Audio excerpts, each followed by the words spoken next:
Hello and welcome back to another Star Citizen video. And oh boy, I'm itching to do. Is it worth shipping? And I have to do it. I caved in. I want to hold on a little bit longer because I want to talk something about the not saying new edition, but the plan from CIG for next year. And this ship is kind of related to it in a way. Yep. So anyway, I just want to talk about it because the Anvil Paladin, it's a nice ship. Okay, the question is it worth shipping?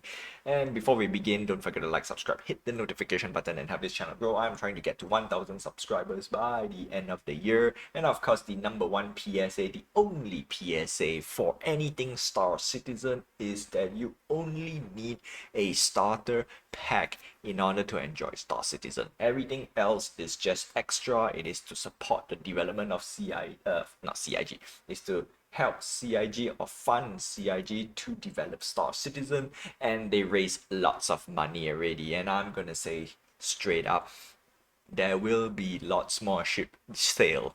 And it's not to say you cannot avoid it, but that's just how CIG operates. And that's it. Okay, that's it. Vote with your wallet. Okay, so let's begin. The Anvil Paladin.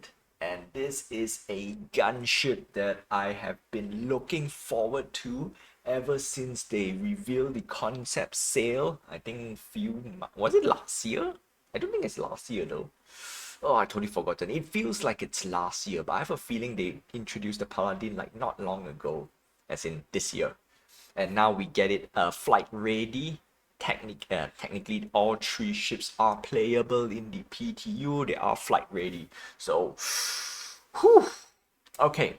First thing first, before we get into the Paladin thing, unfortunately for Paladin to exist, CIG has done something that lots of people did not want, and that is the Redeemer nerf. Boo hoo hoo. But then again, seeing how this ship is catered, not say catered, is made to cater what type of content, it makes a little bit more sense for the Redeemer. Okay, personally, I don't like a nerf, okay? Nerf is a bad thing. We want more buffs. But I would say a balance between the Paladin and the Redeemer. We're going to take a look at a few ships as well because I have three ships that I can compare to the Paladin straight up. It is a straight up comparison. And yep. So that's that. And that's it. Yeah, that's it. Unfortunately, everything is subject to change. Do note, just because I like the Paladin right now in stats wise, it might not make into the final game, even though if it makes it into the I will call it the version 1 launch, they will rebalance one way or the other. Okay, on one end you will be happy about it, another end you'll be angry about it. So taper your expectation. I think that would be the next PSA that I want to put. Right, everything is subjected to change, and that's it. Okay, so what is great about the Anvil Paladin? So the Anvil Paladin is the new shiny ship, or rather the new shiny gunship. And I'm gonna call it straight up. I think some people already has called it out as well. It's gonna be a mini hammerhead. Yup, because of its remote turret and oh no, three remote turrets. Oh, I I totally forgot that this is a remote turret, and this remote turret works exactly the same like a Scorpius, if not better. Yep. Yep. Alright, so that's one of the big thing about the Paladin, and of course there is a major change on the Paladin. Previously, I was making a big fuss about why there is no cargo space, even a small one. They change it. Now we have 4 SCU worth of cargo space. That's right. You can put 4 small containers or two SCU container. Now this is a big deal. It is a big deal. Yes. For some people say, you know what, you can just carry a box and just put it in the ship and call it a day. Now that is not what I want in a way. I'm more of a mechanically not say inclined, like if it's written on the ship that says it can carry cargo, I will use it as a stat. Right? If they don't say you can carry cargo on the ship, it's like every other thing. It's like you can, as long as you can stuff it in, it's there, it's done. So for me, I'm not saying I'm a bit stricter, but I just prefer it to have it on the stat sheet, to have a dedicated cargo grid, and that's it. All right, that's it. So that's one of the big up that they put in, or they change it, and then I love this ship already. All right, previously I was like, oh, maybe I'm okay with it, but because with that addition, it's like, lovely. So this is technically a great ship for people. I'm gonna say straight up, if you want to do more combat focus mission activity and whatnot, I dare say the Paladin right now is a solid choice for people who have a group. Yes, on one end, this is technically a soloable ship, so there are two bonus points, right? Soloable, and you can play with a group, and that speaks volume, right? It is a activity ship, I will put it. So let's take a look at a few stats. Unfortunately, DPS calculator does not take anything from the PTU at the moment, or rather, if they do, I've forgotten where the button is because I usually like to take the stats from the persistent universe instead, because in the PTU a lot of numbers will change, right? And at the same time, Stinger has received some changes, and yeah, so I don't want to take too much time to give you information that will be changed when the next patch goes live, which is relatively very soon. Okay. So first thing is we have two size 4 remote dual turrets. Now this is in line with any large ships out there. All right. For example, the Star Lancer series. Actually, I'm going to compare this to the Star Lancer tech. Okay, because the price point is not big of a difference. There is a difference, but not big of a difference to compare. And at the same time, I can use this to compare to, like, for example, the Constellation Taurus, which is a straight up good comparison as well. But unfortunately, the Constellation Taurus is more of a utility ship in general versus a dedicated combat ship. And at the same time, because it's a combat ship, you get one size 5 remote quad turret. That is crazy. Technically, you have a hammerhead turret here. Bloop. And yeah, like I said, mini hammerhead. So we only need one pilot and 3 gunners. Technically speaking, one pilot, one gunner.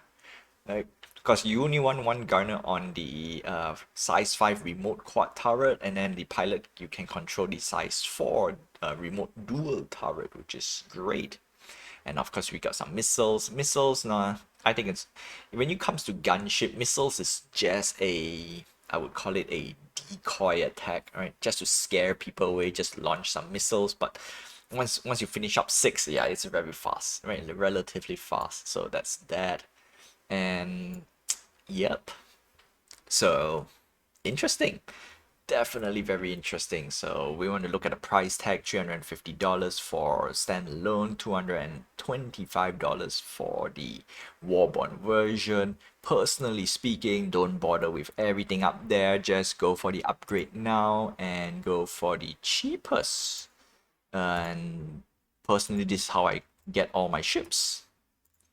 Previously, I did want to kind of buy a ship outright, but as the years goes by, as the development of Star Citizen, I don't want to lock myself in a specific ship unless and until I am very satisfied, or I would say, committed to have that particular ship. There's only a handful of ships in Star Citizen that I'm committed to it. Like, okay, regardless what the stat change, that would be one of those ships that I will pilot.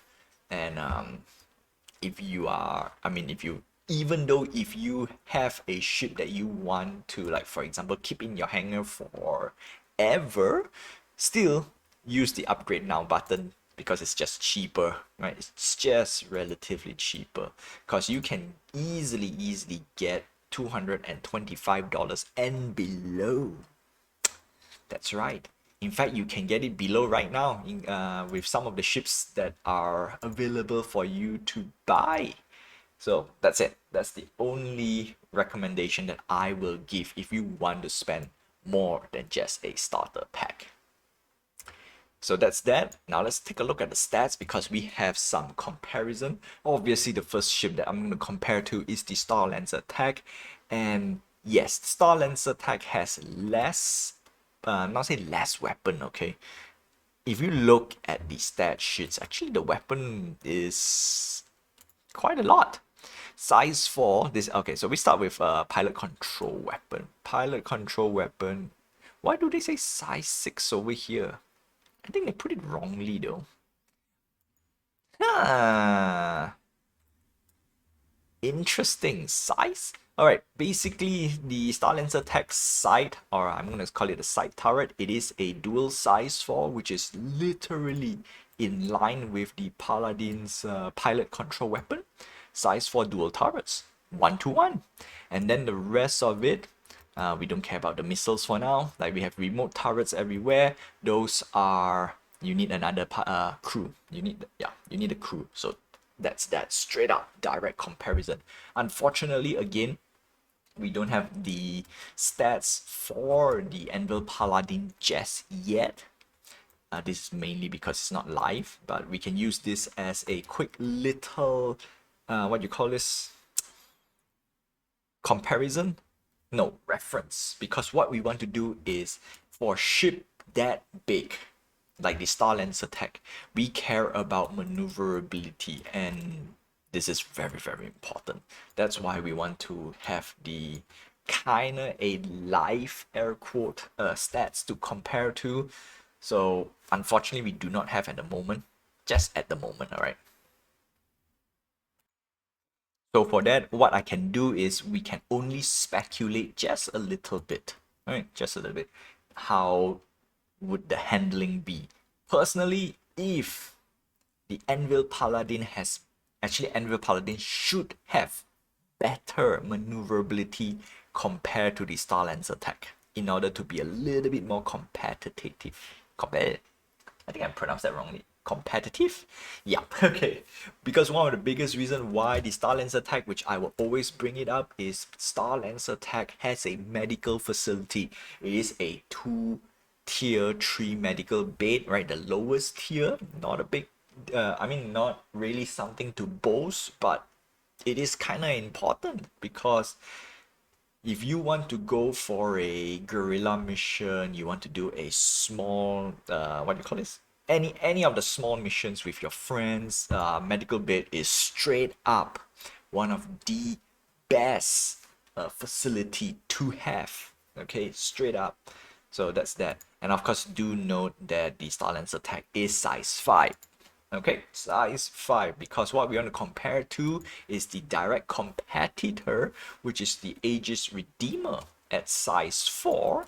We can see that the maneuverability is already better than the Star Lancer tech. So for me, I expect the Paladin to be somewhere around this number. And I want to say this because, not say because of Paladin, but because they want to have a distinctive two different gunship platform. The Paladin is obviously more pew pew, and the Redeemer, they change it a little bit, give it a bit less pew pew, but it can carry troops. That's right. So the Redeemer now is a little bit more specialized in the troop department, and the Redeemer should be much more maneuverable compared to the Paladin. That's the only justice that CIG can do for the Redeemer. Unfortunately, it still stings for people who pledged the Redeemer because they wanted a gunship. Redeemer was the gunship. So a little bit, ouch. That's all I can say about it. All right. So now we have choice. Okay, you want a bit more pew pew? Paladin. You want to carry troops with a little bit of pew pew? The Redeemer. All right. So that's that. And last but not least, we want to compare to Some say this could be the next best daily driver. Personally, I think the S-Guard is a great, I would call this a great all-in-one combat utility ship. Basically, if you want a daily driver for combat focus with a small group, S-Guard is a no-brainer. It can carry all the toys that you want, especially for ground vehicles and whatnot. So there we go. The S-Guard is a great ship. However, with that being said, for pilot control weapons, we don't really get the best bang, right? We only get mostly size 3. So the Anvil Paladin still pack a punch. The only difference is the S-Guard can carry toys, ground vehicles and whatnot, and the maneuverability is actually not bad at 33, 28, 95 pitch, yaw and roll. I think it's nice. FCM, no, we don't care about SCM speed, although we do care a little bit. 203, max speed 1000. All right, that's cool. The one actually I really care is this. Speed for this type of ship doesn't really matter because you're gonna hover around the combat site and provide supporting firepower, or not supporting firepower, supporting pew pew. Oh, really, I got messed up at the part. So that is that. All right. Cargo 2. See, even the Redeemer has 2 SCU. That's the reason why I say the Paladin should have. In fact, actually, the Redeemer should update a little bit. Probably 4 SCU. Okay. Yeah, Asgard has more than that. All right. Asgard has way more. 180 SCU. That's a lot.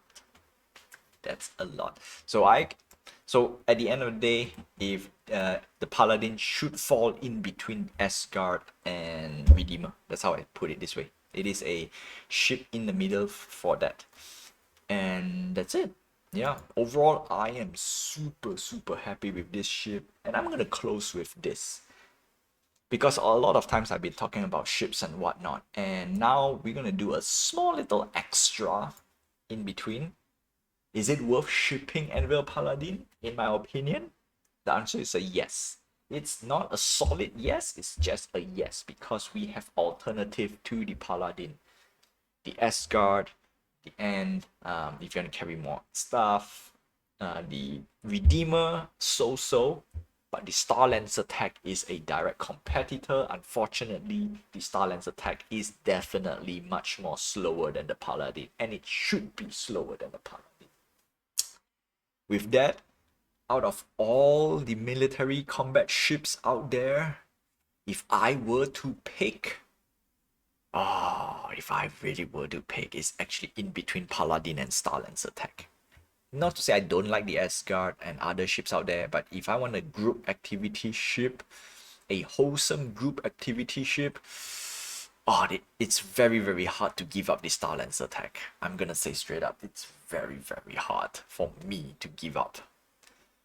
So let's see how the stats for this guy in the PU, because that would influence a little bit more on my decision. And looking at the potential or the planned activity that we will get in the near future, the Paladin, unfortunately, it only excel in probably half of the content that we have so far.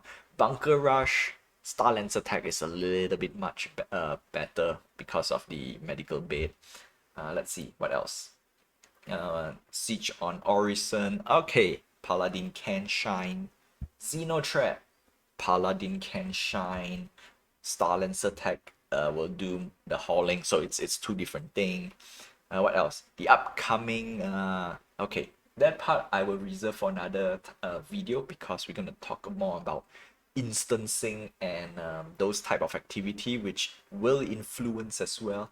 That's a whole different story because we need to have more logistic ships on that end. So, yep. But if let's say Star Lancer tech does not exist and if it's too expensive for some of you out there, you know what? Actually, I would pick up the Paladin. I will pick up the Paladin because of the new changes, because of that new 4 SCU change that they have. Yeah, you know what? Paladin is a solid ship. It's a great ship, right? not the best ship. But it's very close, right? Very, very close. Oh, but and at the same time, it has window armor. So for now, the Paladin is a shiny ship that does live up a little bit to its I won't say reputation. Can I use reputation? No, no. It does live up to its hype. Okay, we're gonna use with that, and we're gonna close with that, right? The Paladin does live up to its hype at the moment because it's also not say because, it's just it is a new shiny ship, and I do love the Valkyrie chassis in general. So that's one of it. So yeah, that's all I have for you for today. Wow. You know what? I'm gonna make another video down the line, probably end of the year. No, probably during anniversary sale, because I would definitely put some of the picks out there. Which ship would I pick? Of course, I cannot pick every and any ship, so that's that.